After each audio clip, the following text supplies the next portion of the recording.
Fuori dal campeggio di Marghera, turisti alloggiati a Who Venezia Camping in Town fanno la fila per salire sull'autobus esattamente come il giorno prima avevano fatto altri ospiti della struttura, coinvolti poi nel terribile incidente del viaggio di ritorno. Questa volta però li riprende un nutrito gruppo di telecamere di televisioni tedesche, francesi e di altre nazioni. Il giorno dopo l'incidente, nel camping di Marghera, il cordoglio si confonde con l'incredulità per una tragedia persino difficile da descrivere. Noi non possiamo fare altro che metterci a disposizione. Tutta l'azienda e tutto il nostro personale sono a disposizione per facilitare le operazioni e dare supporto agli ospiti, alle loro famiglie e ai soccorritori, reciterà poi il comunicato con le dichiarazioni del direttore generale di Human Company Domenico Montano. Stiamo inoltre collaborando con le autorità competenti impegnate nell'identificazione dei passeggeri.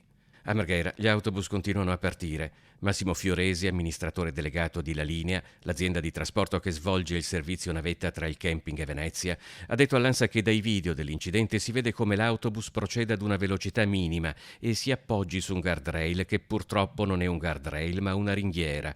Tant'è vero, ha aggiunto, che mi sembra che la stiano sostituendo e ci siano lavori in corso giusto poco prima.